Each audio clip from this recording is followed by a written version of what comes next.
Jethro, tell us exactly what happened with Miss Drysdale. Well, I come around the side of the house, and I see this here lady fighting with a furry-looking varmint. Turned out it was Miss Drysdale. No, Uncle Jed, it was a fox. Lady was Miss Drysdale. Oh, yeah. So I grabs up the shotgun, and I says, step aside, lady, and I'll shoot it.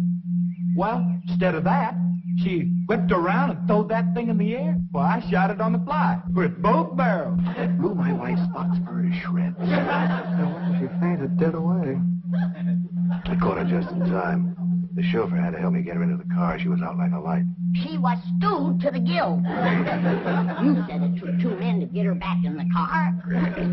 You know, Jethro, could be that there fox was Miss Drysdale's pet. Why in tarnation would she want a sneaky old fox for a pet? 'Cause them kind of people are liable to do anything.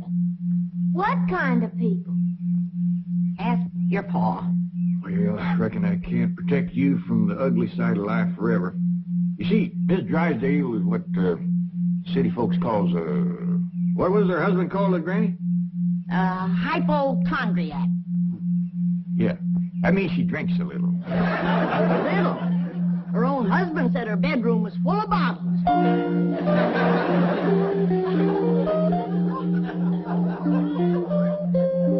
The doctor says she'll sleep for several hours. He gave her a sedative. What about Claude? Oh, she insisted that he have a sedative, too. Poor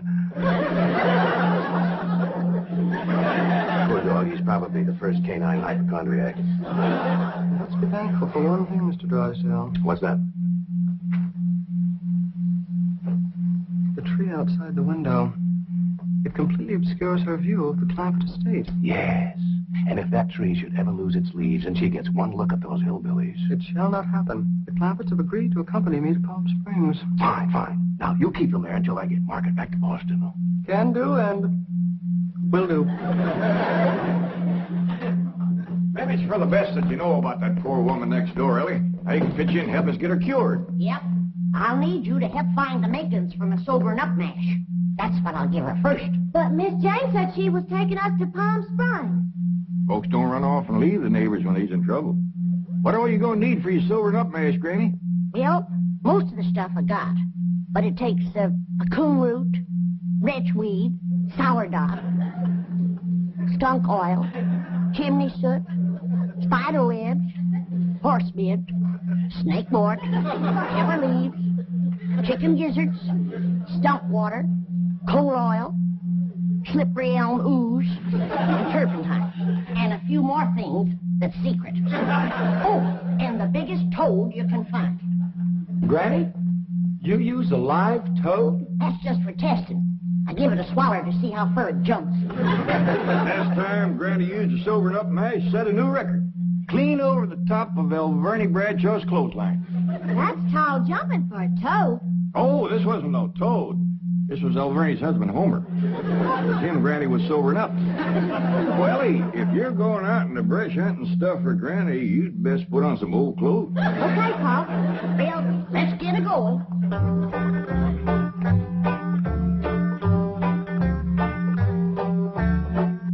Oh, I pert near forgot. I have to have some goat's milk. After Mrs. Drysdale takes my sobering up mash, she has to have fresh goat's milk every half hour to stop the burning. Well, I reckon Jethro can borrow some. Well-to-do neighborhood like this, folks is bound to keep goats. Everybody except us. We ain't even got a cow. Nor pigs neither. Nor chickens. We ain't even got nothing to pull a plow. You're supposed to be so dad-blame rich. I'll bet we're the only family in Beverly Hills that ain't got a mule. I reckon it is high time I was stocking this place. Even Mr. Drysdale's been after me to buy some cattle. Well, good for him. Yeah, just the other day he says to me, Mr. Clampett, you got $25 million in cash. You ought to put some of that money into stock.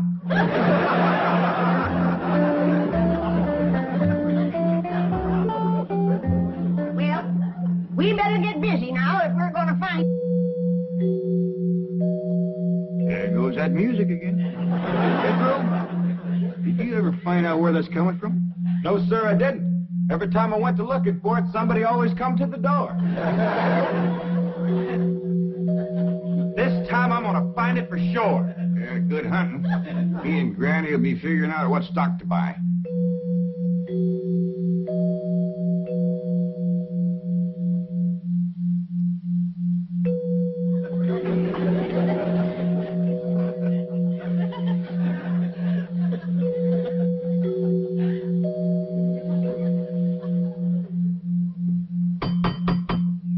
Doggone it, never failed.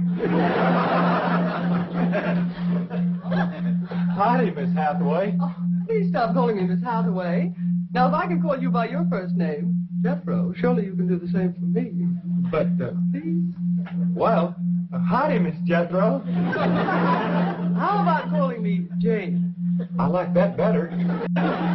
Well, are we all set to leave for Palm Springs? No, ma'am. Uncle Jed and me's going to town and buy some stock. Stock? Yes, ma'am. Mr. Drysdale, he told Uncle Jed he had ought to put some of his money into stock. He dictated a memo on that. But you needn't waste time driving into town. You can order your stock by telephone. Now, here are Mr. Drysdale's recommendations. He doesn't want your Uncle Jed to get a bum steer. Oh, Uncle Jed, he wouldn't buy no bum steer. Players be cautious in the bull market. You got to be careful with cows, too. Jethro, you have the most delightfully bucolic sense of humor. Now then, would you like to ride to Palm Springs with me, or would you prefer to drive and meet me there? Jethro, Oh, yes, ma'am. would you like to drive your own car? Oh, yes, ma'am. I like to drive. Very well. I have typed out explicit directions. I've even drawn a map showing the exact location of the hotel. They have a lovely pool, and... Jethro, Oh, yes, ma'am. I'm taking a bikini to Palm Springs. Is that faster than a train? Jethro, you dear naive boy. You shall see when we go swimming. 2,000. Me, Jane. No, ma'am. I'm Jethro Bodine. I almost hate to see you change. I ain't gonna change. Oh, yes, you will. Under my tutelage, you will become an educated man of letters. Someday I shall introduce you as Jethro Bodine. B.A., M.A., Ph.D.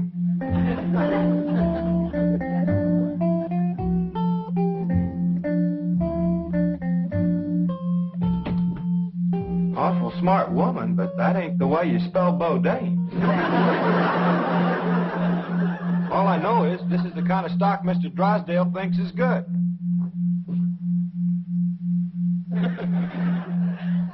What does that say? IBM.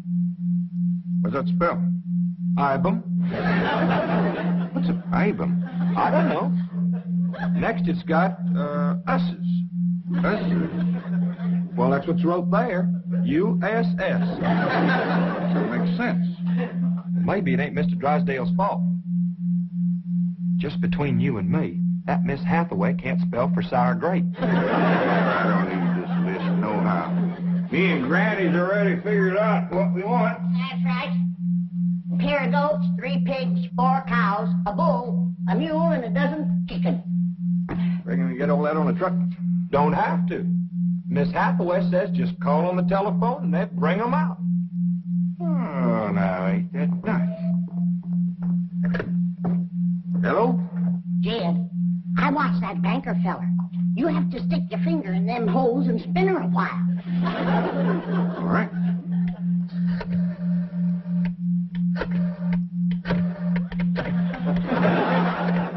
Reckon that ought to do it. Operator. Oh, howdy, ma'am. This here is Jed Clampett. I'd like to buy some stock. What number do you wish? Number? Oh, a couple of goats, 3 pigs, 4 cows, a bull, a mule, and a dozen chickens. I'll give you information. Well, thank you, ma'am. I appreciate all the information you can give me. It's the first time I ever bought stock on the telephone. Perhaps I'd better connect you with a supervisor. 2 heads is better than 1. Supervisor speaking. May I help you? Well, thank you, ma'am. This here is Jed Clampett. I'd like to buy some stock. Do you know the number you wish to reach? Well, that's more or less up to the animals. But the number I want to start with is a couple of goats, 3 pigs, 4 cows, a bull, a mule, and a dozen chickens.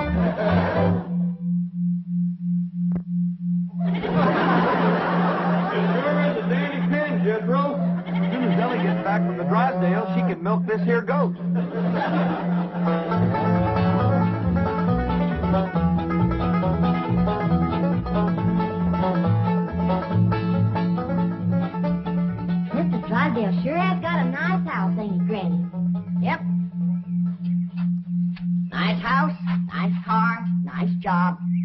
but the evil of drink has sure laid a heavy hand on his heart. Never forget, Ellie, drinking is a curse. You take a drink now and then, Granny. Never more than a thimbleful.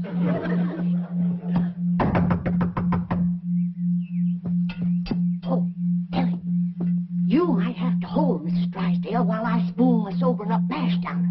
I'll throw a double scissors and an arm lock on her. Just so you don't cut off her wind, so she can't breathe. Howdy. We've come to see Miss Drysdale. I'm sorry, madam, but Mrs. Drysdale cannot be disturbed. Are you her kin? I'm a butler. Oh, that must have been her maiden name. You were taking care of her, are you? I am a butler, madam. Well, I'm glad to see that her family ain't ashamed to help her. Who shall I say called? Well, this here's Granny, and I'm Ellie Mae. Paul and Jethro would have come too, but they're busy with the cattle. Very good. Hold on now. We've come to see Miss Drysdale. Mrs. Drysdale is indisposed, madam. She is not receiving. Oh, still sleeping it off, huh? Well, when she comes to, you just spoon half of this down her and then stand back. Yes, she'll commence to doing some tall jumping. Don't fight you. We'll be back later with the goat's milk. Want me to stay and help you do for Miss Drysdale? We are managing, thank you. Are you doing the washing and the cleaning and the cooking for her? Certainly not. Oh, just letting it pile up on her, huh? I am a butler. Oh. Want me to haul him out of there, Granny, and wrestle him down? Kin folks have certain rights. Family comes first. He sure is proud of that family name, ain't he? Yeah. You hear him talk, the butlers don't get wet when it rains. Did you say something, dear? Well, speak up, dear. You get something? Come in. I beg your pardon, sir. The butler said some people from the ranch brought this for Madame. From a ranch? Well, he said they mentioned cattle.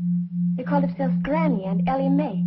The Clampetts. They haven't gone to Palm Springs. Come on, Jethro. Get him in through that gate. That's the way. Suey.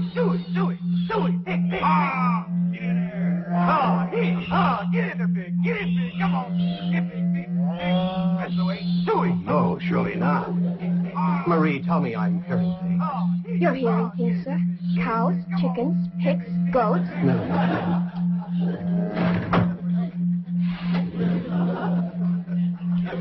Anything I can do, sir? Pray, Marie. Pray.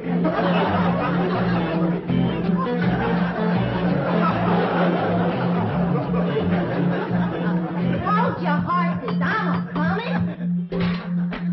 Oh, hi, Miss Drysdale. Did your wife say that? Where's your father? He's tending the cattle. He brought cattle into this beautiful estate?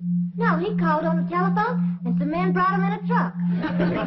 Yes, sir. I'm just fixing to go milk the goats. Come on out to stock pen. Stock pen.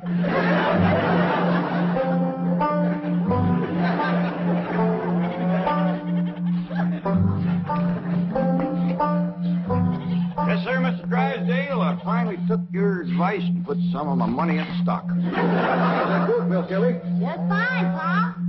Sure is a dandy pen, Mr. Drysdale. Yeah, good stout fence around outside. Of course, that one across the middle ain't so much.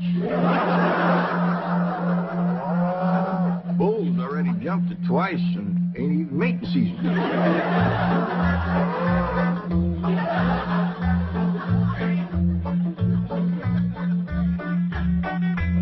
Got ourselves some mighty fine-looking stock. Of course, they need a little fattening up. Mr. Drysdale happy to see him? Granny, he was so happy he couldn't talk. He just kind of hung on a fence and made little gurgling noises in his throat. Well, that poor man has some joy coming to him. I'm glad to be able to help him to forget his trouble for a spell. Here's the goat's milk, Granny. Oh, good, Ellie. Now, you run that right over to Mrs. Drysdale. That sobering up mash smarts considerable unless you follow it up with fresh goat's milk. Ellie, Mr. Drysdale ever find his tongue? Yeah, Pa. Whilst I was milking the goat, I heard him kind of mumbling like he was giving thanks. He says, "Oh, what have I done to deserve this?" Lord love him. Ain't that pitiful? Oh, know, Granny, it gives a person a mighty good feeling to help a neighbor. You betcha. And he needs us, because his wife's kin ain't no help. Who's that? That high and mighty Mr. Butler last week came to the door when Ellie and me took the mash over. Wouldn't let us see Miss Drysdale. Well, now, you can't hardly blame him for not wanting folks to see it. Uncle Jed, the bull jumped that little fence again, so I tied him back over on his side. Where's Mr. Drysdale? I asked him to come in for some coffee. It was the funniest thing what happened to him. You know how he was hanging on the fence of the stock pen, kind of gurgling and mumbling happy-like? Yeah. Well, all of a sudden, he points up towards his house and says, "My wife, that's her window." Then he goes tearing off into the bushes like a bear was after him. She took some mash and he seen her jumping. Like hell, he's gonna get there with the goat's milk just in time. Oh, Sonny, Sonny, your mumsy just had the most ghastly dream. I was going to see our new neighbors, the Clampetts, and suddenly this dreadful giant appeared with a huge gun and shot my beautiful fox fur. That's the most dreadful... Claude, what are you eating? Oh, did Ravenswood bring my darling boy some nice peaches fries? Claude. Claude! Marie, come and get Claude. What's that, dear? Claude, he's having a seizure or something. Something wrong? Yes, Marie. Open the window. Yes, let's have some fresh air. No. Take him on to the doctor. I'll get the window.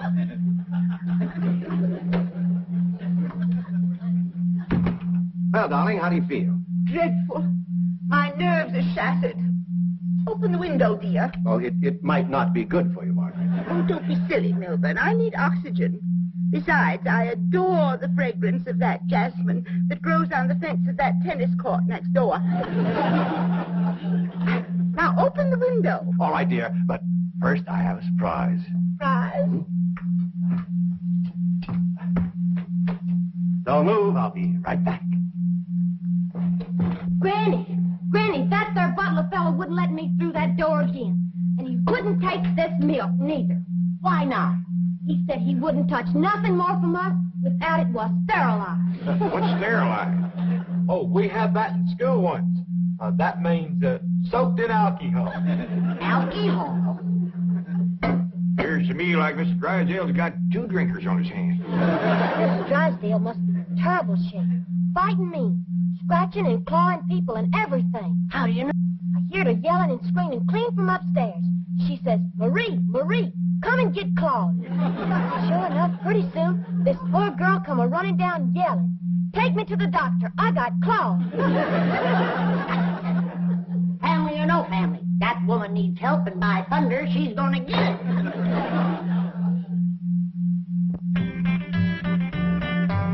Surprise! Surprise! Milburn, have you taken leave of your senses? You know I'm much too nervous to watch television. But, darling, the doctors in Boston said your nerves were just fine. Those Boston doctors. They had the audacity to tell me that I was perfectly healthy. I said, I'm not paying you all that money to tell me I'm healthy. Milburn, I do not want to watch television. Well, you don't have to watch it, dear. Just listen. There's an exciting Western on. Weston, Milburn, shut that off and open the window. I will. Oh, there we are. Milburn, are you going to open the window or am I? I am, dear.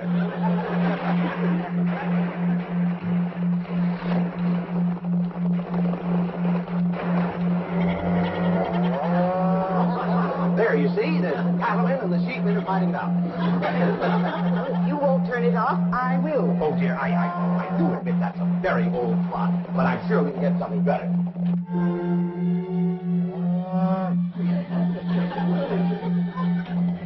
That medical program, go back to that. Well, don't you think that's a bit depressing? I want the medical program. All right.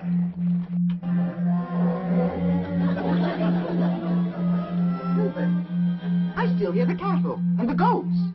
Yes, you see, this is the latest thing in television program. A medical western. Medical western? Yes, I think it's called Sagebrush Surgeon. That's the window he pointed to right there. I've got to get some fresh goat's milk up to that woman some way. I could shinny up the tree and climb right in that window. Oh, Jethro, it ain't fitting for a man to be in a woman's bedroom. How about me? No, Ellie. You're too young to handle somebody wrestling in the grip of old John Barleycorn. I gotta get up there and have a goat handy to milk ever so often. I think I got it figured out, Granny. I'll get a rope, throw it over that limb, hoist you up to the window. Jethro, you get that Mr. Butler away from the front door. Then, Ellie, you take the nanny goat, lead it upstairs to her room for Granny. All right, Paul. But that little goat ain't gonna do nothing unless it's got that little chicken sitting on his back. That's all right. Raw egg ain't gonna do Mrs. Drysdale a bit of harm.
Margaret, what are you doing? Packing. I'm leaving immediately. Oh, don't leave me. I love you. I love you too, Milburn.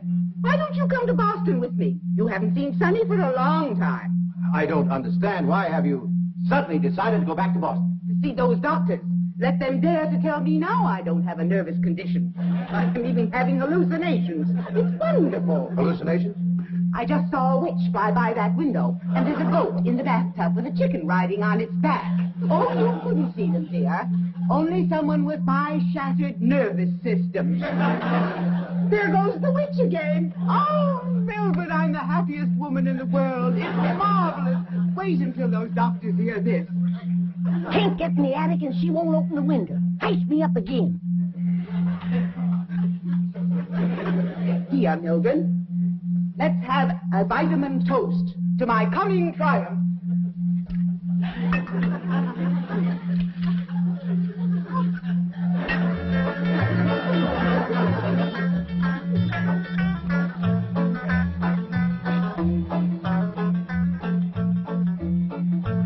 It's too late, Jed. What do you mean, Granny? We didn't get to her in time. Now she's got her husband on the stuff.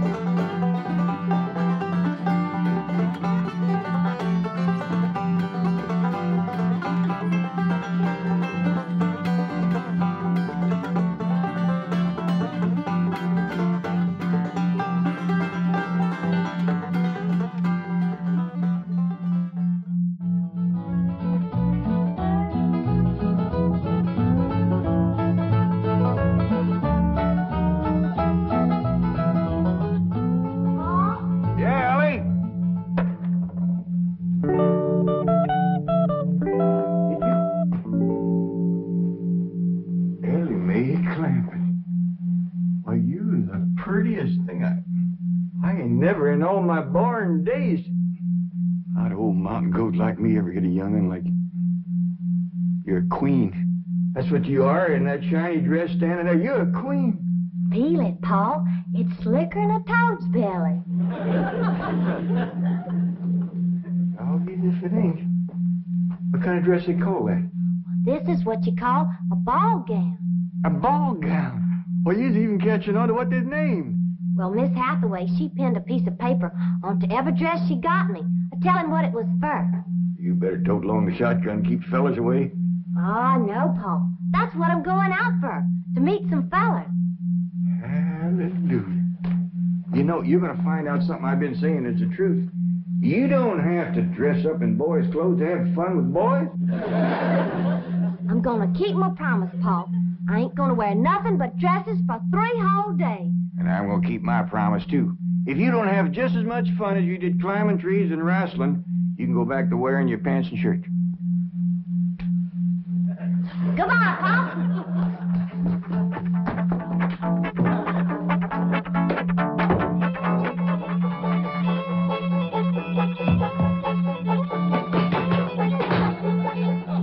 What you doing? Killing ants? Hey, this place ain't got no ants. I'll tell you something else it ain't got. That's me. I'm gonna pack up and go home. Wait a minute. Hold on there. This is home. Not to me it ain't. And for my part, they can give Beverly Hills back to the Indians. Or whoever else was fool enough to come here in the first place. Come on, let's go in here and sit down and we'll talk this whole thing over. You just got your back up because the police made us get rid of all our cows and pigs and chickens and stuff. Well, that didn't help, son. But if they don't allow folks to have stock, why have they got that all-fired fancy stock pen down there? Well, Granny, it turned out that there was something called a tennis court. What in tarnation is a tennis? I don't know, but one of these days we'll get us a pair of them and go to raise them out there. Well, you go to raising them. I'm going back home, where I can get some good things in life, like hog jowls and possum shank. Now, hold on, Granny. Jethro's out hunting possums right now. He won't find none. I've been all over these Beverly Hills, and I tell you it ain't easy. Climbing fences and walls and jumping over hedges to get around those cement ponds where there are a lot of half-naked women laying there smearing themselves with oil and yelling at you to get out, get out. I tell you, Jed, this place is full of the laziest, greasiest, unfriendliest mess of people I ever did lay my eyes on. Here's Jethro. Hi, boy. What'd you get? I got chased by a fellow with a club. Now, you hear that, Jed? It says Beverly Hillbillies picking on a little boy like Jethro. Come on, Jethro, load up the truck and let's head for home. Hold on. I think I know what's ailing you two. You're just plain old homesick. Well, I'm sick of this home, I can tell you that. Yeah, now, I got a surprise. I've been kind of saving. I reckon now's good times any to let the cat out of the bag. We need pigs and chickens, and he gets us a cat. Now, that ain't the surprise, Granny. The surprise is Pearl's coming out here.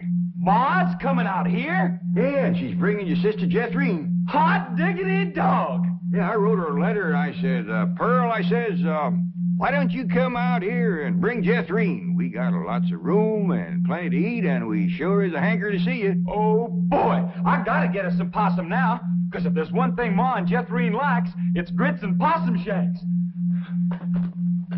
You don't look particular cheered up, Granny. Jed, you might fool that boy with a story like that, but not me. What do you mean? Since when can you write letters? Granny, now wait a minute. Wait a minute. Granny, I didn't write that letter by hand. Held the pencil twist your toes, did you? No, I wrote it by a new way the banker's secretary showed me. It's called dictation. What's dictation? Oh, it's wonderful, Granny. You just talk and she writes it down. She sure must write fast. Yeah, with a bad hand, too. She got a bad hand? This one, she calls it her shorthand. I don't care how many letters you dictate, Jed. Pearl ain't a-coming out here. Leastwise, not right now. Well, sure she is, Granny. She's looking to find a husband for Jethrine. I'll tell you who Pearl is looking to get a husband for her. Pearl. And I think she's got her cap set for that oil man that bought your swamp. Mr. Brewster? Why, he lives clean over to Tulsa. Yeah, but pumping oil brings him over to your place. And I'll bet you pigs to polecats that when he shows up, Pearl ain't fur behind.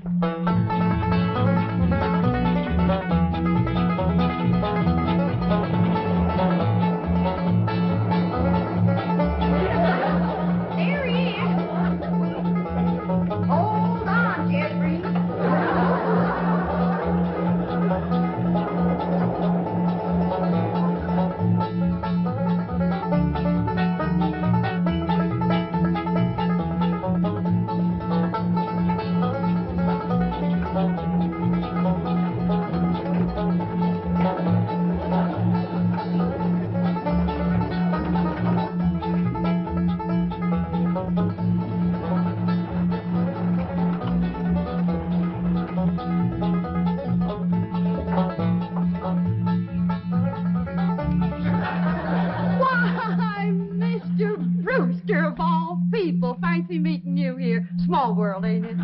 It certainly is. Oh, this here's my daughter, Jethrine. This is Mr. Brewster, dear. I'm pleased to meet you, young lady. Hi. May I give you a hand, Mrs. Bodine? Oh, thank you. You stay in the buggy, dear. Careful now. There we are. Well, I see you girls are on your way to a Halloween party. What kind of party? Halloween. What's a Halloween? You don't celebrate Halloween here in the hills? Well, I never heard of it. What's it like? Well, it's an occasion where everyone gets dressed up in their most beautiful clothes. Oh, these old things, they're just something I threw together myself. Well, they look like they came from Saks. Well, they didn't. I made them with store-bought yard goods. Didn't I, Jethrine? Yes, sir. What brings you girls here on this beautiful Indian summer day? Following you. we was headed this way anyway. I promised to keep an eye on the old home place for Cousin Jed, remember? Oh, I hope he won't mind that I had a telephone put in the cabin. You see, we're using it as a sort of a field office. Oh, he won't mind. Especially if you would show it to me and I could see for myself that there was no damage done to the cabin. Well, that's quite all right. Come along. Stay in the buggy, dear. Well, perhaps you'd like to stretch your legs. They're long enough now. Jethrine's awful tall for her age. She takes after her father. Her late father, that is. I'm a widow. Yes, I believe you told me. Oh, that's right. That's when you told me you was a widower. Yes. You, still are, I suppose. A widower? No, yes. Stay in the buggy, dear.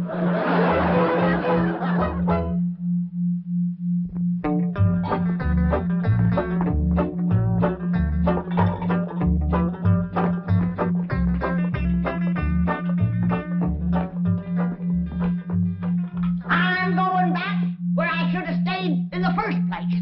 Now, Granny, before you do something you're liable to be sorry for, you better take another look around. See all the nice things we got here that you wouldn't have back home. Like what? Like this great big cooking room, for one thing. Why, you could take our whole cabin and put it right in this one room. Well, if you did that, I might stay. What about them big ice boxes? Ain't got nothing like them back home. Didn't need 'em. Got nippy in the fall like the good Lord intended it to. This crazy California stays warm all year round. Well, that's awful good for growing things. Look at that fruit there. Did you ever in your whole born days ever see anything as pretty as that fruit? Don't spoil neither. Don't taste neither. Oh, now. Jethro ate a whole bunch of them grapes. 2 apples, a pear, and a whole handful of strawberries. And he said there wasn't one bit of juice in the whole kit and caboodle of them. He said it was dry as wax.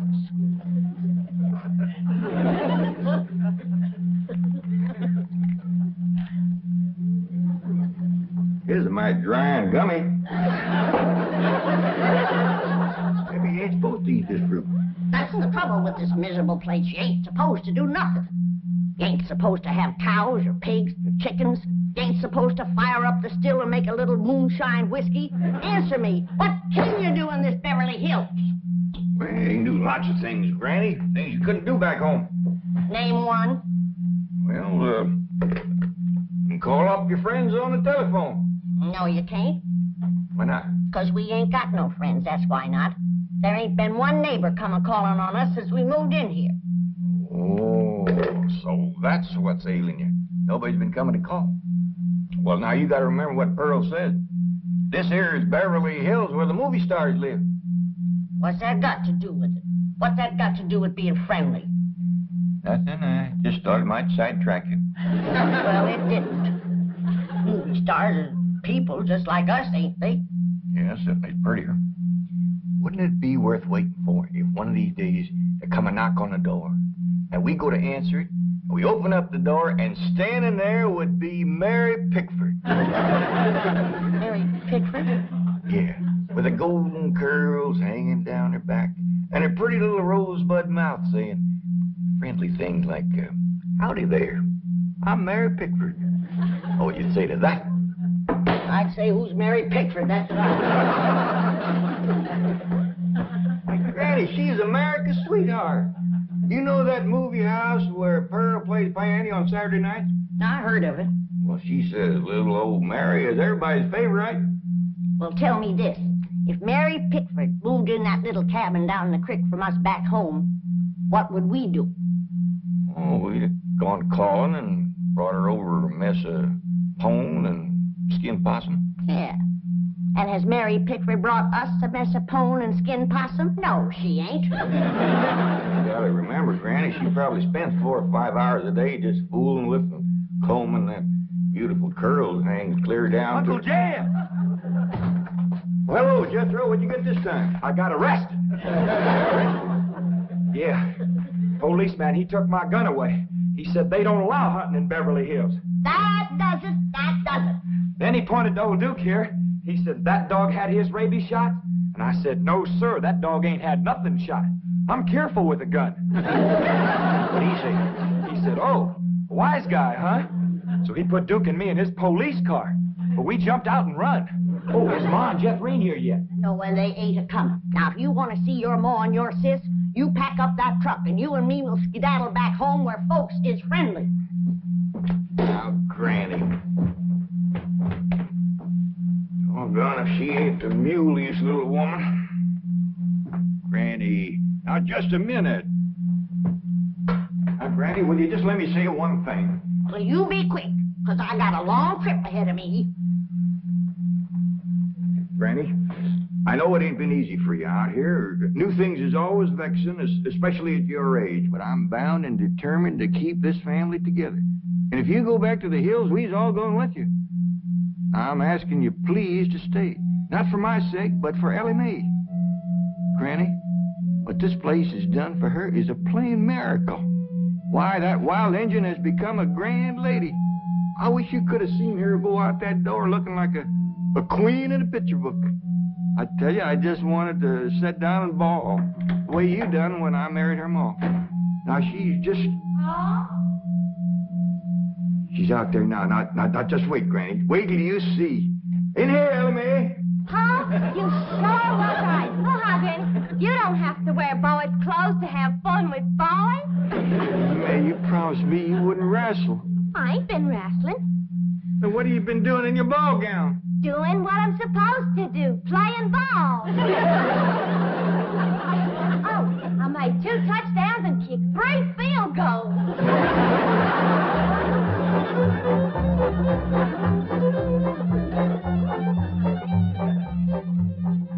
Well, your cousin certainly seems anxious for you to come to Beverly Hills, Mrs. Bodine.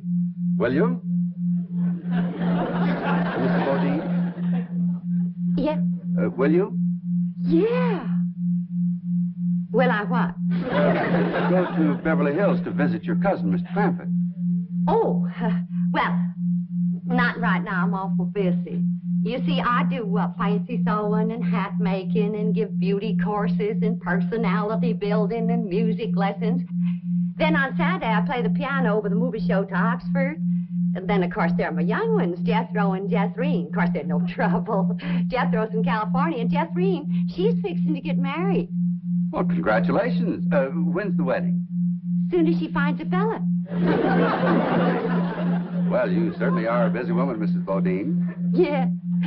As Cousin Jed used to say, Pearlie J, the fella that gets you sure don't have to worry about supporting you. This is the phone I was telling you about. It's called a field telephone. Now, with this, I can communicate directly with the men working at the drilling site.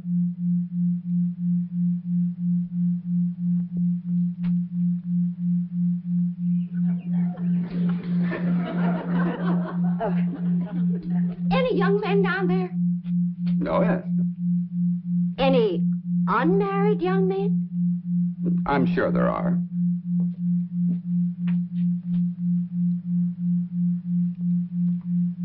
Any tall unmarried young men? Well, they're probably all sizes. Yeah. Suppose it gets pretty lonesome working down there. It's very likely. This is rather an isolated area. Any specially tall, specially lonesome, unmarried young ones? I don't think I can call any by name, no. Uh-huh.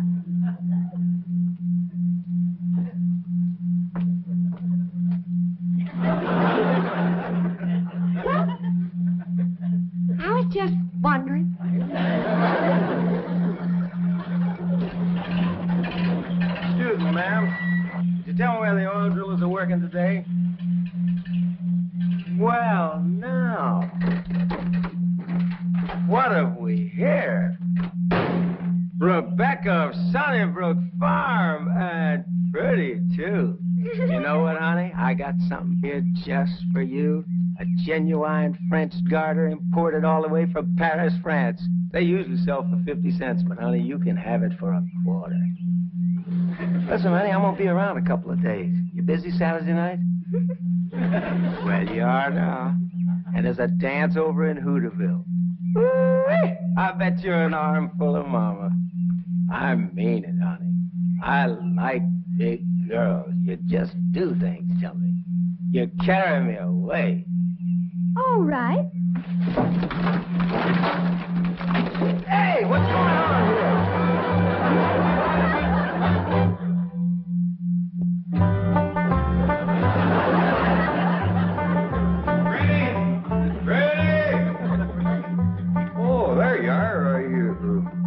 What are you doing? I'm figuring. And I figure best when I'm fishing. Ain't no fish in there. I ain't fishing for fish. I'm fishing for figuring. Hey, what kind of figuring you fishing for? I'm fishing to figure how I can get home. Now, Granny, I've been doing some figuring, too. You know, I think I got it figured out how come the neighbors ain't come to visit us. I'm listening. Well, I got it figured. Out here in Beverly Hills, instead of them coming to see us, we go to see them. How come? No, I don't know how come. That's just the way I got it figured. Mighty convenient figuring. Granny, it wouldn't do no harm and to give it a try. A lot of things is different out here. Well, I'll fish on it for a spell. Take possum. Feet like a whale. Who said there ain't fish in here? Well, that's the prettiest I ever seen. Ah, I gotcha, you rascal. I'm gonna throw you right in the frying pan. This thing ain't nothing but skin. That's your Beverly Hills for you. All flashy and show on the outside and nothing on the inside where it counts. Fish and people is two different things. We're going to calling on our neighbors, and then we'll do our judging.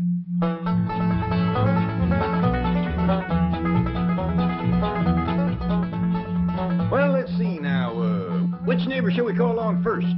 Mr. Drysdale's off in Boston with his missus, so let's go this way. If you ask me, let's go back that way. Now, Granny, you promise. Come on, everybody, let's go. You reckon they'll give us a mess of pone or something, Pa? Or maybe some salted down possum? Probably so lie on us.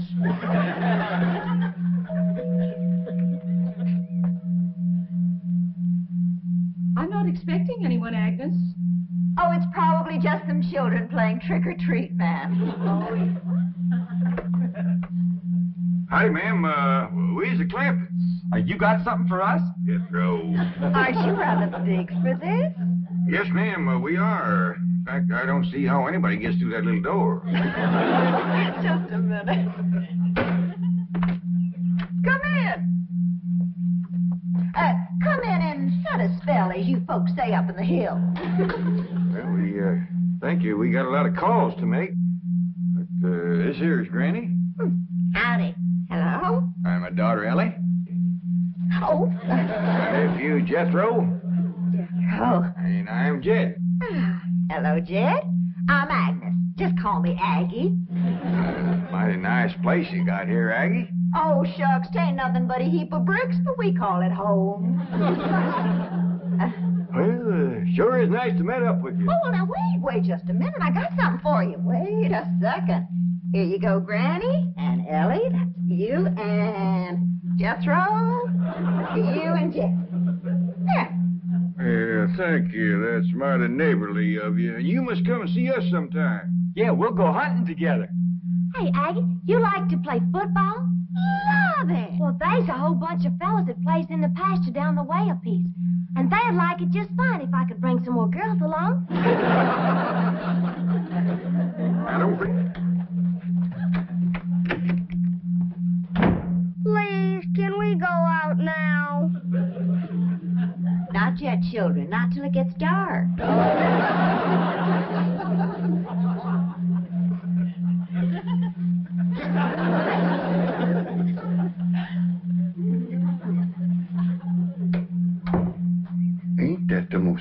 beautiful thing. Heart-rendering. Just heart-rendering. Nice-looking woman. Friendly as you please. But them young'uns is the homeliest I ever see. Wonder she didn't want to come a-calling on us. Yeah. Reckon I'd stay home, too, if my kids looked like that. Kid, I ain't never gonna say a bad word about nobody. I know what you mean. Diggies, every house we went to, they was nice to us, wasn't they? Sure was, kid. Hey, listen, everybody. I got an idea. Let's call up Cousin Pearl and tell her to come on out here. Uncle Jed, you can't call Ma on the telephone. Mr. Drysdale said we could call anybody we had a mind to. Well, Ma, she ain't got no telephone at home. Don't matter. She ain't never home nohow. The way I look at it, you can't never tell what you can do until you try. Don't forget to spin the wheel.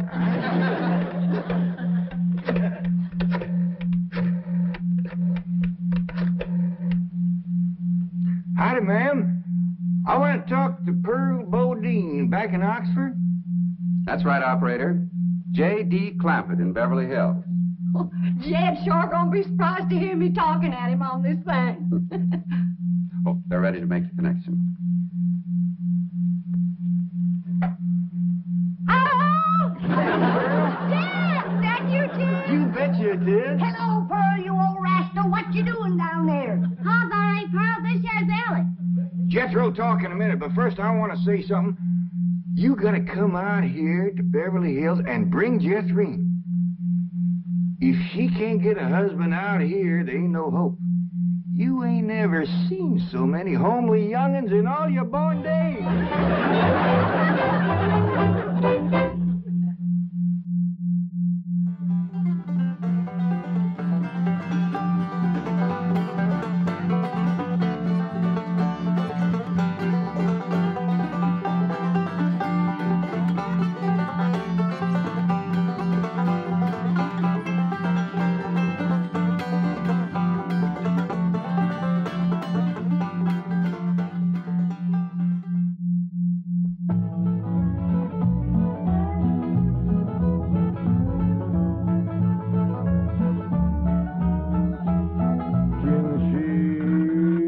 Cherry pie, Billy boy, Billy boy. Can she bake a cherry pie? Charming Billy. She can bake a cherry pie, quick as a cat can wink her eye. She's a young thing and cannot leave her mother. Well, Granny, did you pick out your spot yet for the garden? Yep. I kind of favor a patch right close here to the house. I'll plow you up something there directly. Yeah, just enough for some onions and taters and some Rudy Bakers. And a few rows of corn. Paul? Morning, Granny. Paul, can I help you with the plowing and the spading? Well, Ellie, I'd rather you put on one of them pretty dresses that Miss Hathaway got you. But, Paul, I can plow better in these clothes. Plowing. You know, Ellie, I'd like you to wear one of them dresses kind of regular. Wouldn't you, Granny? You're mighty fetching in a dress, Ellie. Prettier than a tub of fresh churned butter. Paul, if I go to wearing them dresses, Jethro will make fun of me. I reckon he hadn't better. Now, you run along and put on something with skirts. All right, but he hadn't better make fun. He won't, he won't. You know, speaking of Jethro, I think he's got himself a sweetheart. The banker's secretary? That's right. They was out together last night. What'd they do? Well, I don't rightly know for sure, but it was something to do with bowls. All you do with bowls is eat. Yeah, I reckon that's what it was then. She said she was going to take him bowling. You know, Jed, I kind of like that Miss Hathaway. Yeah, I think she kind of likes us, too. Oh, those marvelous Clampetts. Those simple, rugged mountain people. The more I see of them, the more I am impressed. Yes, now Never have I observed such strength of body, mind, and character. Yes, now They stand like boulders in the pebble-strewn landscape of Beverly Hills. Like mighty oaks among bushes. Like quiet. Now, like I admire them, too. But those boulders need polishing, and we've got to put some city leaves on those oaks before my wife gets back from Boston. Incidentally, in any endeavor requiring physical strength, they are most exceptional. I took Jethro bowling last night. Here's the bill. $3,000. How many games did you bowl? Well, you see, what happened was this. I said to Jethro, Pick up that bowling ball, she says, and see can you knock over them pins down yonder. They's just sticks. Anyway, I snatches up that rascal, draws back, and lets her fly. Did you knock down them pins? Yeah, the pins, the pin boy, the end of the building, a brick wall, and a signboard down on Sunset Boulevard. I bet you Miss Jane didn't do that good. Well, she didn't even try. She just looks at me and says, Jethro, you're strong as an ox and twice as handsome. Ain't no two ways about it, Granny. That city girl is sweet on this boy. I reckon so, the way she's bragging on his looks. You are handsomer than an ox. Thank you, Granny. Cousin Ellie, you're a city girl now. Do you think... You see that, Paul? I told you this would happen if I took to wearing these dresses. You call me that again, and I'll turn you every way but loose. You say nothing but city gal. Ellie Mae, climb it! Get up from there, or you're going across my knee. Jethro, you're going across mine. What did I do that was so all-fired bad? In that dress, she looks just like a city gal. You did it! I reckon we better go out there and see she don't hurt him.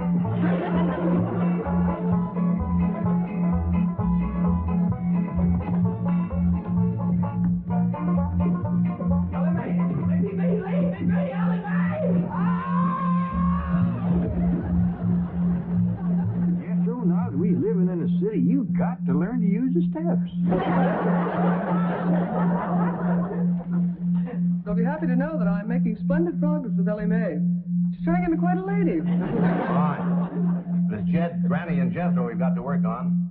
Clothes, manners, the works. What have you done about servants? That's the problem, Chief. They're basically opposed to the whole idea of able-bodied people letting others do their work for them. Well, that's a refreshing attitude. But we've got to get a skeleton staff in there somehow. A combination butler and valet with Jed and Jethro, who help them assemble a wardrobe, teach them how to... Ravenswood. Your butler? Oh, he's never been my butler.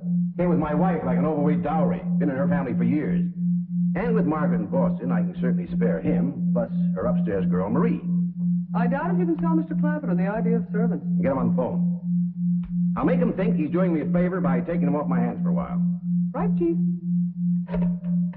She hadn't ought to thrown me down on my head like that. What if I'd have been carrying a frog in my hat? You ain't supposed to be wearing your hat in the house. Well, Granny, where's a fella going to carry a frog? They jump out of your pocket. Hello? Oh, howdy there, Mr. Drysdale. Glad to have you back from Boston.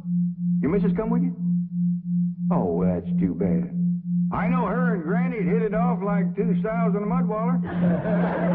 Yes, I'm sure they would. No recipes? No, my wife doesn't do much cooking. No, I doubt if she ever made grits and hog jowl. Well, how about mustard greens and possum belly? No fool then. Pone and squirrel shank? Boiled chicken home. Well, say, she don't do much cooking, does she? No. Well, the reason I called Mr. Clampett is I have a butler.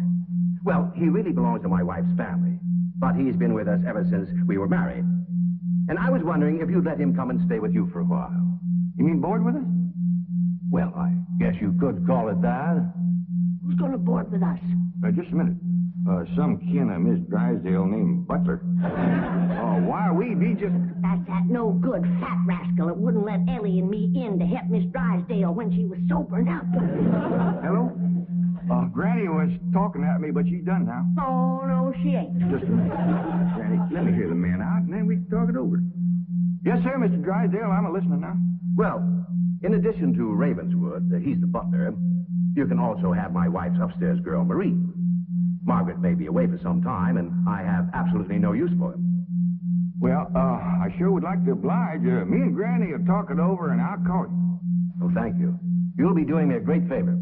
Well, glad to help out when I can. Thank you again, Mr. Clampett, and goodbye.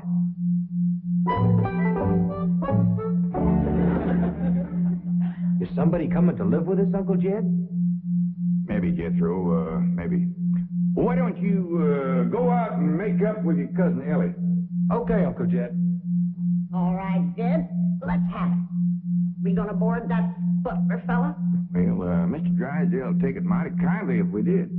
He says he ain't got no use for him. I don't like him myself. Granny, you only met him once? Once was enough. I asked him real nice. I said, are you doing for Miss Drysdale that she's feeling poorly? Are you doing the washing and the scrubbing and the cleaning for her? And he looks right down his nose at me and says, Madam, I am a butler. I reckon he is proud of his name. Kind of fancy. Ravenswood Butler. I don't care if it's Stonewall Jackson. And I think Mr. Drysdale has a lot of gall to ask us to take his wife's kinfolks off his hands. Well, now, I'm mighty beholden to him. You know he's keeping my $25 million in his bank, and he ain't charging me 1 penny to do it. That's his business. You didn't ask him to do it. Well, Granny, if it was just Mr. Butler, I might agree with you, but there's a sad side to the story, too. What's that? Well, you've heard of Mr. Drysdale speak of his stepson? That's his wife's boy by her first marriage? The one they called Sonny? Yeah. Well, it seems she's got a girl, too. And there must be something wrong with her. What? Well, I don't know, but they keep her upstairs. No. Yeah. He spoke of her as my wife's upstairs girl. The poor thing. Her name's Marie, and he'd like us to take her and Mr. Butler. Doggone it, Jed. We got enough to do to take care of this big place without... He didn't say what was ailing her, huh?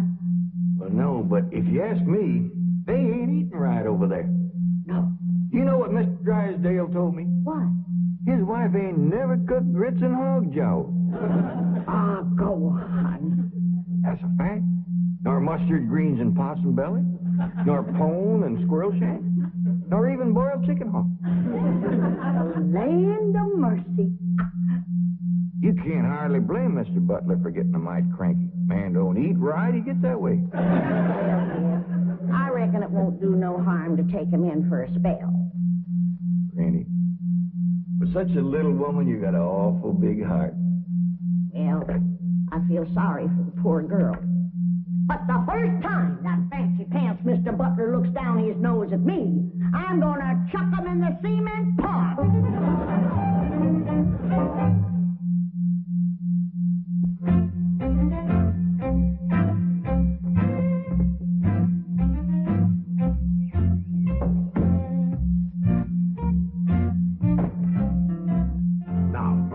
I'm doubling your salaries, the length of time you stay at the Clampett home.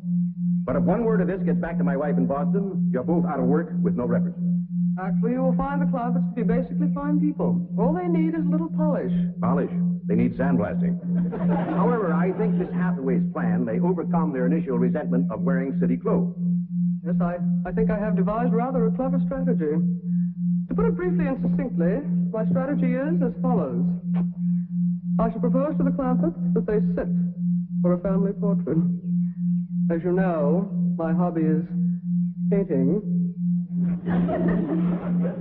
Now, I shall suggest to the Clampetts that their attire match their background, which is, of course, their beautiful mansion. They will no doubt see the logic of my didactic approach, accede to my wishes, don suitable raiment, and, once they have seen themselves thus attired, take... We're in. Let's go. We forgot to dust the stair rail. I'll do it, Granny.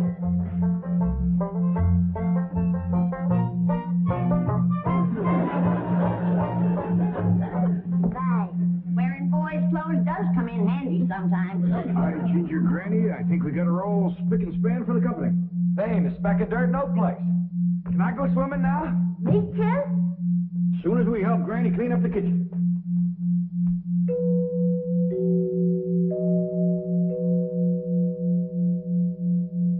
Was that music again? Sure is. Good. You ever find out where that comes from? Know 'em, Granny. Every single time I commence to looking for it, somebody comes to the door. Nobody to the door now? There will be. You'll see.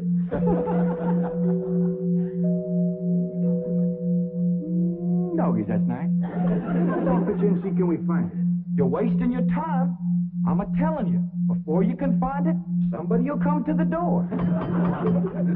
There, you see? Happens every time. I remember, Ravenswood. I'm counting on you. Don't fail me. You have my word, sir.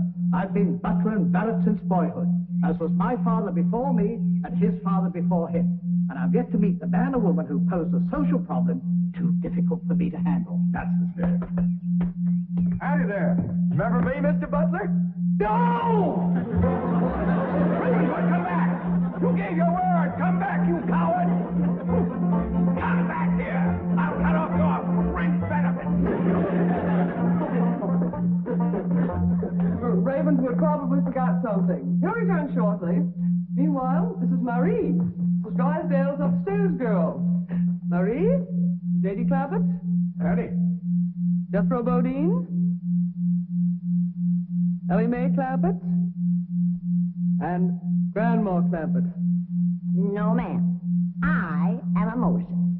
Pardon? Granny's related on my wife's side. They's the Moses family from Tennessee. Then your name is Granny Moses? Grandma Moses. That's right. There was a very famous Grandma Moses who painted primitives. I've whitewashed a few myself. I'll show Marie to her room. Listen, Marie, honey. Over here, you got the run of the house. You don't have to hide upstairs. Ain't nothing wrong with that girl, but want some good cooking will cure her. She's half starved. Poor thing is so weak her knees keeps a buckling on her. She's kind of pretty, though, for a skinny girl. Just wait till she gets some mess for Granny's grits and hog gel. That'll fill her out. Till I'll get some of cooking. Guess that butler fellow will be coming back directly. Oh, and Granny, we have some of that salted down possum belly that Ma sent us? Well, I reckon it is kind of a company meal. Granny, open up a jar of them pickled crow gizzards. Now, Jed, we don't want to spoil these folks. They might get to thinking we eat like that every day. Baby, will you do something nice for me? Sure, Paul. Will you go get into that pretty dress again? Oh, Paul, Jethro will make fun of me. No, I won't, Ellie Mae. Cross my heart. Why, That's my darling. Thank you. And then you be real nice to Marie. She's had a bad life. I'll be nice to her. She's pretty. Let's all be nice. Bar, I wanted to go swimming. Now I gotta go put on the old dress. Cousin Ellie, you look awful pretty in a dress. Honest you do. Do I look pretty in that there city girl? You look prettier than that there city girl. That did it. Come on and fight. Ellie, come on, Ellie. There's nothing to be afraid of, Ravenswood. The fact that they're big and strong doesn't mean they're violent. Elephants can be gentle. Now, Ravenswood, your appearances deceive you. Oh, Billy. Oh, I do admit on the surface they do seem a bit rough, even cruel. But I assure you underneath they are placid, kindly, and gentle. You shouldn't have called me a sister.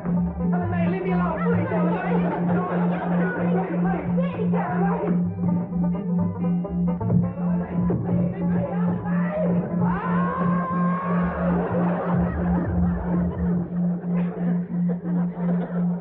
Mr. Butler, don't never say anything nice to that girl. She'll kill you.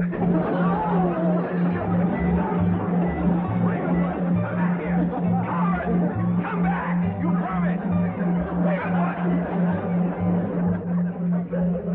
I found her Granny when Mr. Drysdale said he didn't have no use for Mr. Butler. He sure wasn't fooling. I just seen him cut through the brush chasing him with a stick. Mr. Butler gets sassy with me, I'll chase him with more than a stick.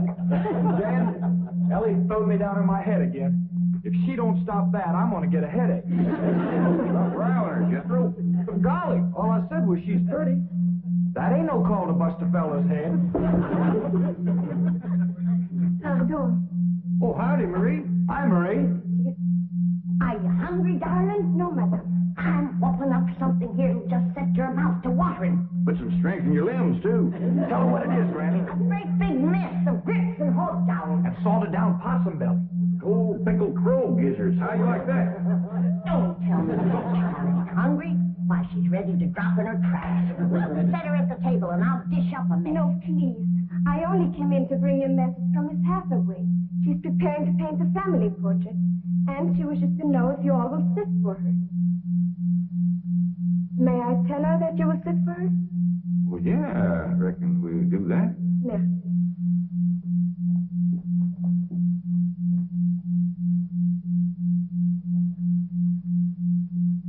Well, just get at it.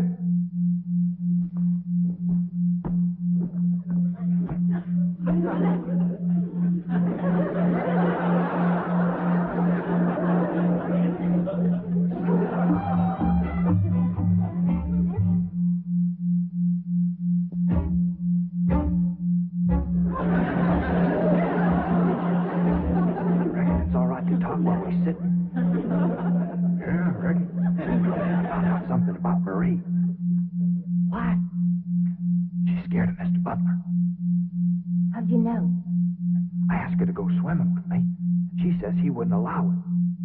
What business is it of his? That's what I said. And she says he's a butler. And I'm just an upstairs girl. I got to do whatever he says. We'll see about this. Oh, dingies. Let's hit Mr. Drysdale, find him, and give him a whooping. Oh, kiss him, Granny. Oh, Ellie, you go put a dress on like you promised. Uncle Jed, I'm going swimming. If I see him, I'll fetch him in. Don't go jumping in with your clothes on again. Well, I won't, Uncle Jed. Miss Hathaway, she gave me a present last night. She says it's something special for her to go swimming in. What'd she give you? Oh, pair of trunks. You go swimming in a cement pond. Boy, it's too big to go swimming in a trunk. In a pair of them. I got a feeling that Mr. Butler feller is going to be trouble. Yeah, we can handle him. Well, I still say that I think Mr. Drysdale has a lot of nerve to ask us to board his wife's relations. Maybe he just fed up. Man can get awful tired of having his wife's kin underfoot all the time.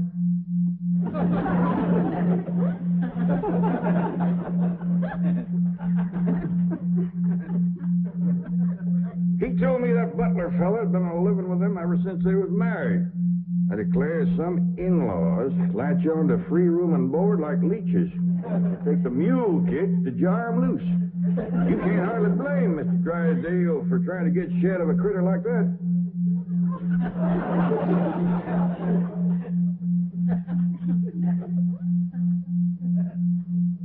Is that the way you feel? You bet it is. I'll see how fast I can get packed. I'll get out from underfoot just as quick as I can. No, Jed. I know when I'm not wanted. It don't take no mule kick to get shed of me. Darnation, Granny, I wasn't talking about you. We couldn't get along without you. No, Jed. I'm just a burdensome old woman. No good to nobody. Why don't you throw me down the well? Go ahead, pick me up, carry me out to the well, and throw me in. Stop talking like that. Uncle Jed! Uncle Jed! I caught him. Mr. Drysdale, he gave out, but I caught this fat little rascal. What are you doing? You gonna whip me, Granny? No, Jethro. I'm going to get thrown down the well. Why don't you throw us both down the well together? But just no good leeches, both. Mr. Butler, I'm sorry Jethro got mighty rough with you. He don't mean no harm. He's just an overgrown boy. Now, we's all mighty pleasure to have you come and stay with us, and as long as you behave yourself, won't be no trouble. Oh, I'm Jed Clement. Sir. Is your Granny? I reckon you and Jethro done met. Yeah. Sir. Oh, and this here is my daughter, Ellie Mae. Enchantée, mademoiselle. Vous êtes très belle, très charmant, très ravissant. Don't you dare use them kind of words to a lady. What do you say, Granny? I ain't sure, but it sounded dirty. If your daughter was pretty and charming, oh, you're so different from all the others. You're like a beautiful city girl. He had not have said that. Oh, Marie. Oui, Miss Jane. Didn't you say the Clampetts had agreed to sit for their portrait? Oui, they said they would do it. What is it? I believe it to be self-preservation, madam. No!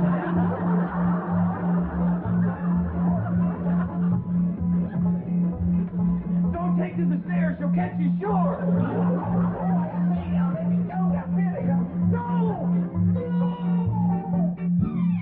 Sounds like Ellie got him. I'm afraid so. Don't you please tell me what is transpiring in Dead. Ellie throwed him all right, but I caught him before he hit the floor. So here you are. Well, now, everything seems to be fine. You see, Ravenswood, didn't I tell you the Clampetts were kindly, gentle people? Yes, sir. Thank you, sir.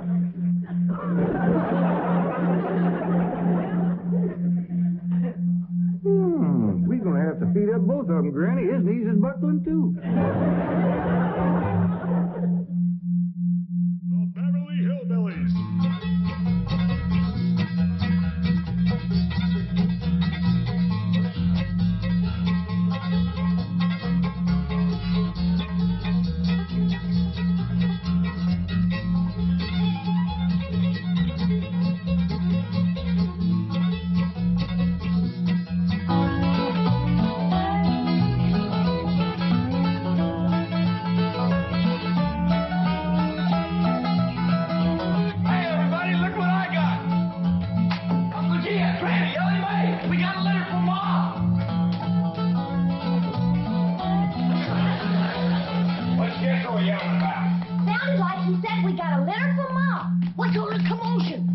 Ellie says Jethro says Pearl sent us a litter. A litter of what? Did you hear what? No, but I bet you it's kittens. Kittens. Pearl's always trying to give away kittens. Well, there y'all are. Where's the kittens, Jethro? What kid? Seen your ma send us some kittens? Just a minute. No, just a letter. Jethro, how could you think that kittens would... Well, come on, sit down. Let's hear what Pearl's got to say.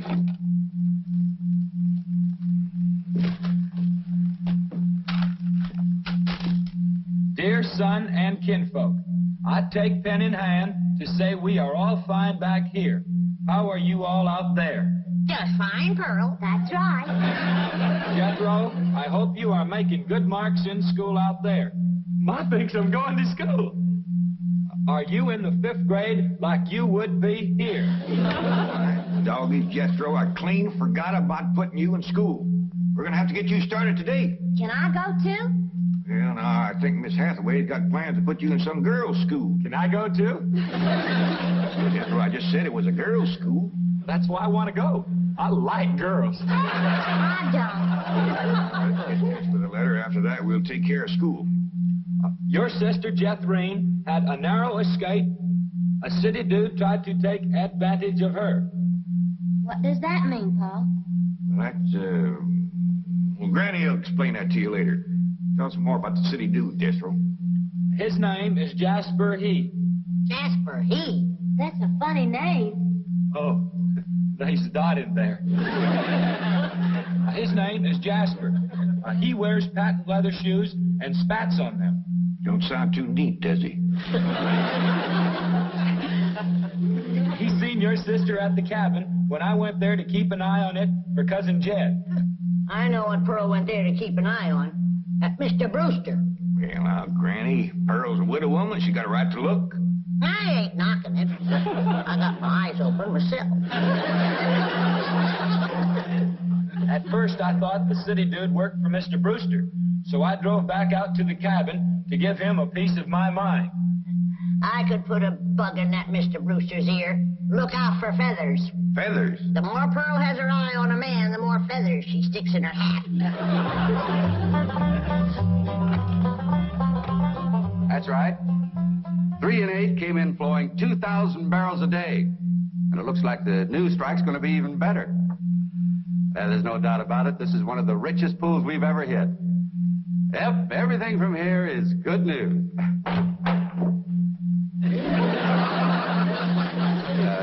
Well, not everything. everything. I'll call you back. Mrs. Bodine, this is a pleasant surprise. Well, thank you. Although you might not think it's so pleasant when you hear what I have to say. Oh? One of them oil fellas working for you has made advances to my daughter. Made advances? Well, what would you call being picked up and carried off by brute force? Well, I'd call that making advances. What's his name? Jasper Depew. Jasper Depew. I ain't seen him myself, but from what Jeff Green tells me, he's a pretty slick article. Oh, Mr. Brewster, you don't know how hard it is for two girls living alone like Jeff Green and me. You see, my son Jethro's in California with cousin Jed, leaving us no man to protect us. I'm a widow woman, you know.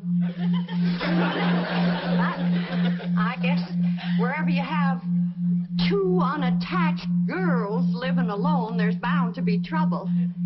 Especially when the girls are the kind that men call lookers. Did you say his name is Depew? Jasper Depew. Calls himself Jazzbo. Oh, Jeff Green says he's a flashy dresser and a fancy talker and drives a sporty car. Regular big city dude.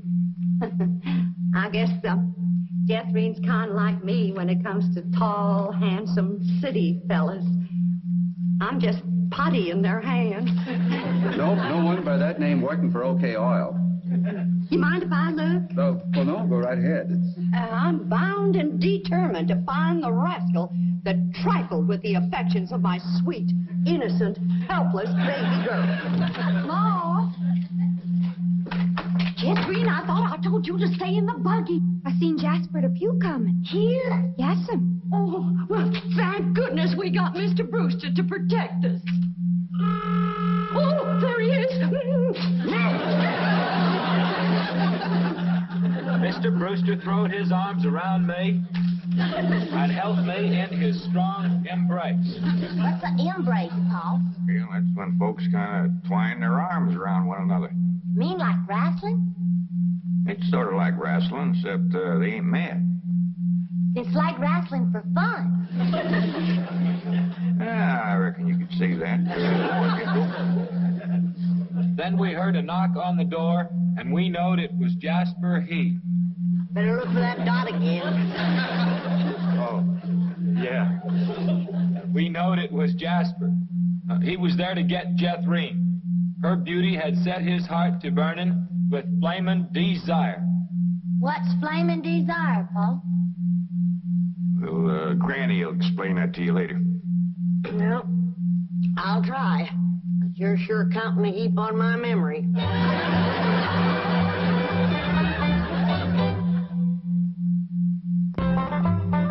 Read on with your Mo's letter there, Jethro. Yeah, it's getting good. One city fella's got his arms around Aunt Pearl, and another's waiting at the door to grab Cousin Jethrine. My only thought was to save my daughter, so I tore loose from Mr. Brewster's embrace.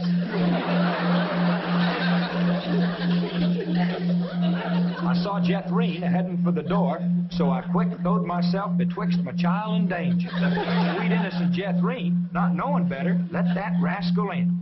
He went right to sweet-talking in a voice smoother than fresh churned butter. Hello again, you great, big, beautiful lump of sugar. I brought you something all the way from Eureka Springs. Genuine orchids growed in a hothouse. And this lovely young girl must be your sister. I'm her mom. No. Yeah. Well, for Jethrine's beautiful mother, a little gift of genuine French imported perfume all the way from Paris, France. Oh, well, you hadn't ordered. Oh, my goodness. Genuine Paris, France perfume. Look at that French writing on there. That says, ah, d'amour. That means, oh, love. Ain't he a sport, Ma? And for Jethrine's handsome father, a genuine cigarette case.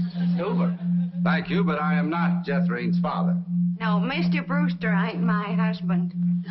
He's just a friend. Well, any friend of Jethrine's beautiful mother is a friend of mine. It's from old Mexico and hammered out of solid silver by the Aztec Indians hundreds of years ago. Well, that brings up an interesting question. Why would the Aztecs make cigarette cases when they had no cigarettes? That is an interesting question. I'll have to ask some of my Aztecs friends about that. Hey, dog. Remember Ain't She Sweet? Well, I've read the... Hey, what happened to your orchids? Nothing. I ate them already. You ate all them expensive orchids? Mo, you should have spoke for one. It wasn't very filling. Ain't she sweet? From her head down to her feet. And that's a long way. But I ask you very confidentially, ain't that baby sweet? Ain't she large? But she gives me such a charge. I ask you very confidentially, ain't that baby large? She stretches out in all directions. I'm in a shout. Lord, that's perfection. Are you with me? Ain't she keen? Well, that's the most I've ever seen. And I'm here to tell you I'm her ding-dong daddy, and she's my queen. And she is king size. My Jethrine, a lot of mama. My Jethrine, she carries me away. Jethrine, put him down. So your sister Jethrine has got herself a steady fella now. He says he is going to ask for her hand someday. I hope he will take the rest of her, too. Ha ha. Give my love to all and be a good boy. I am going out now to mail this letter and get some more feathers for my hat. As ever, your loving mother. Sure nice to hear from Ma. They're nice here. Jethro, you and me's got to go right out and find a school and get you to going. Granny, you pack up a nice lunch for Jethro to tote along. How about a big mess of poke greens and chitlins with some pole and a big pot of sorghum to dip it in? Fine. Oh, Granny, it don't have to be that fancy. Some of the other boys here in Beverly Hills might not have it so good. They go to complaining to their folks. Let them complain. It ain't gonna hurt none to raise their standard a little. I'll get the truck up today. Paul, please let me go with Jethro. I can help him fight if the big kids in the 5th grade goes to picking on him. I know for sure that Miss Hathaway's got other plans for your schooling. But with Jethro gone, I won't have nobody to play with. Oh, yes, you will. I just remembered something. Mr. Drysdale's stepson is coming home for Thanksgiving. And he's going to be living right next door. And you can play with him. Mr. Drysdale gave me some pictures of him. Here's some pictures of Sonny. That's what they call him, Sonny. He's been going through a lot of schools, and you ought to know some real good games to play. Ain't he something? Yeah, but what? Well, he's a boy. Sure? Ellie, just because he's wearing. Well, there's Jethro. Now, you keep thinking about how much fun you're going to be having with him right next door. You know, he does kind of favor that movie actor, Rudolph Valentino. Here's Jethro's lunch. I didn't have time to fix much, but it'll hold him till he gets home from school. I got a little surprise in there. I've been saving it for a special day, and I reckon this is it. What is it, Granny? Deviled hawk eggs. Doggies. Makes me wish I was going to school.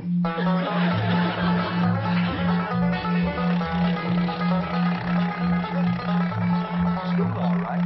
Millicent, Schuyler, and Potts. I reckon them 3 is the teachers. 3 teachers? Must be awful big school. All right. Well, let's go in there and get you started.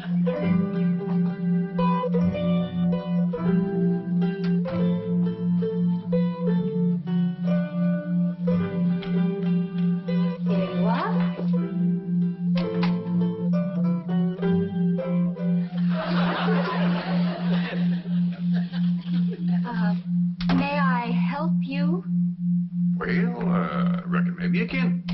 Diana, someone has parked a most disreputable-looking vehicle outside my window. I have to put these gentlemen. Oh?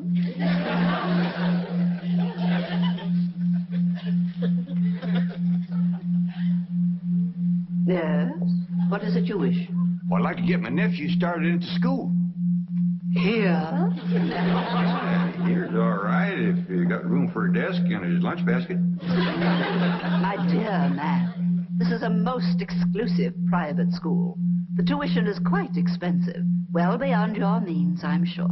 Does that mean it costs a lot of money? That is precisely what it means. Well, I can pay you if it ain't over $25 million. 25 million? Yes, ma'am, that's all I got. Dollars? Yes, ma'am. In cash? Yes, ma'am. This is obviously a practical joke perpetrated by one of my envious competitors. What is your name? Jed Clampett, ma'am, and this here... And you expect me to believe that you have $25 million? Well, no, not on me, ma'am, but my neighbor, Mr. Drysdale, he's keeping it in his bank for me.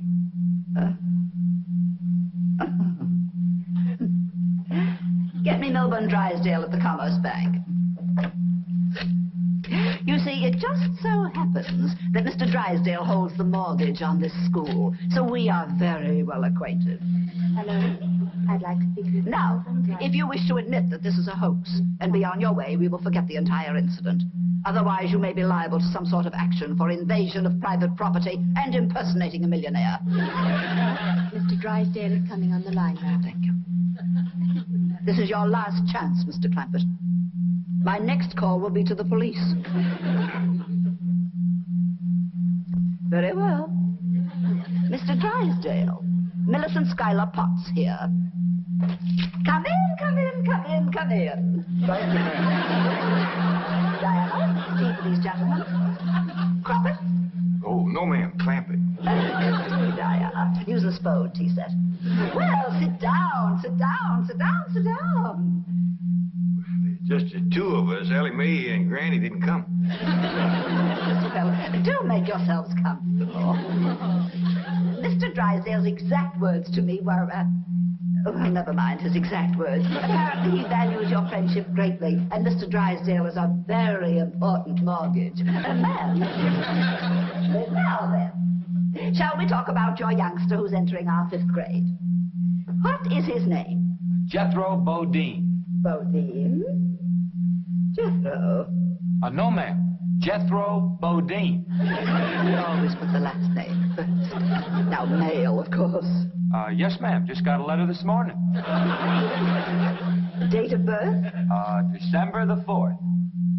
Year? No, ma'am. Back home. We only been here a few weeks.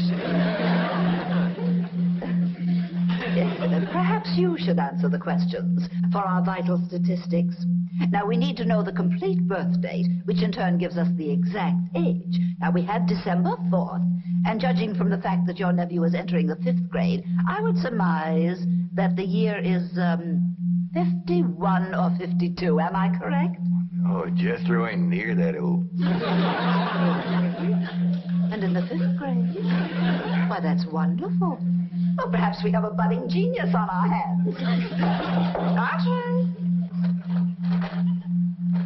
How poor. Oh, Diana, I'd like you to bring me one of our boys' uniforms to show these gentlemen. A 5th grade size.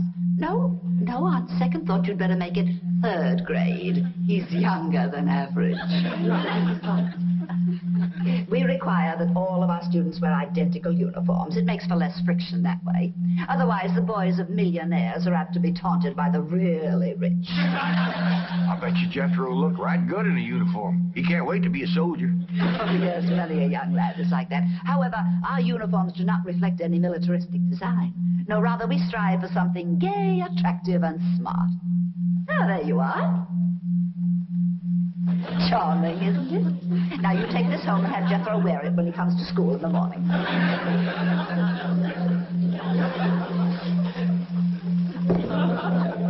Wear this? I'm afraid Granny will have to make considerable changes in this before it'll fit Jethro.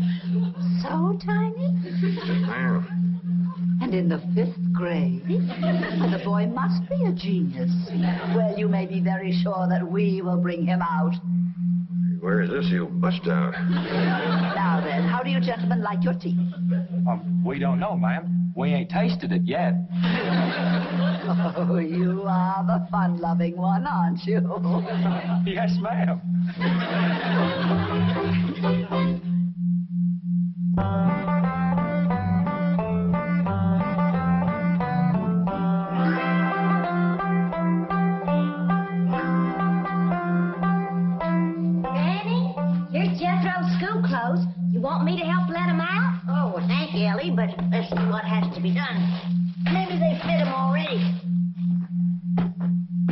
to be a hat?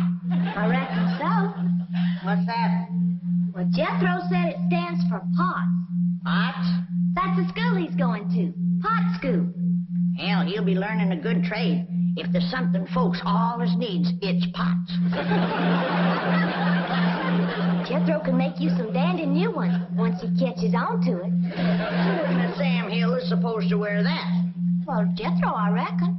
Jethro couldn't have wore that at 3. Paul said it would take some letting out. Letting out? There ain't enough seams in the whole world to let that out. How's it going, Granny? Are you getting my uniform already?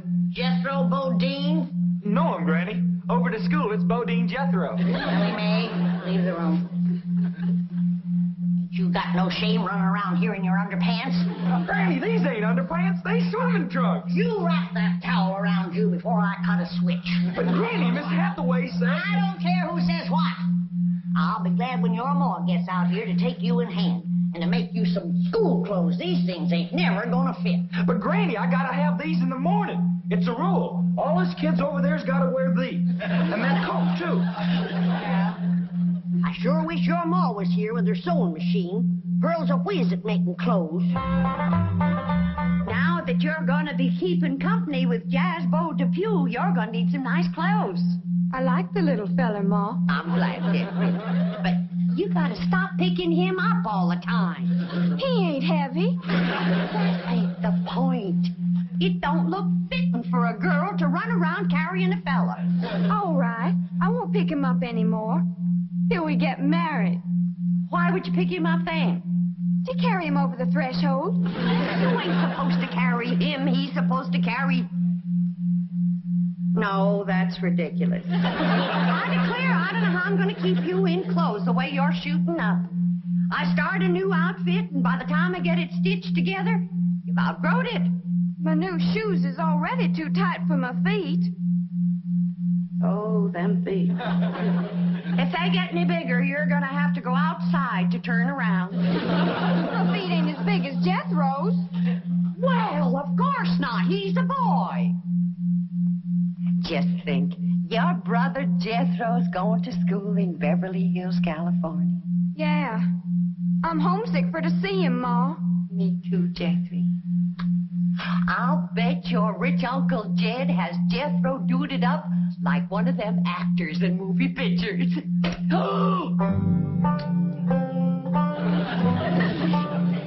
I can't understand these Beverly Hills schools. Wearing that uniform ain't gonna make you no smarter.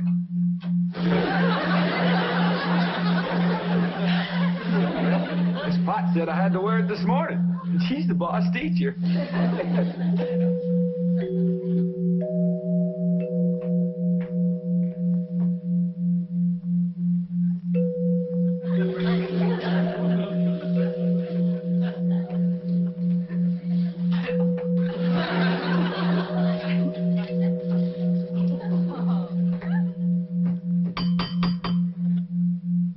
Dang, if Jethro ain't right.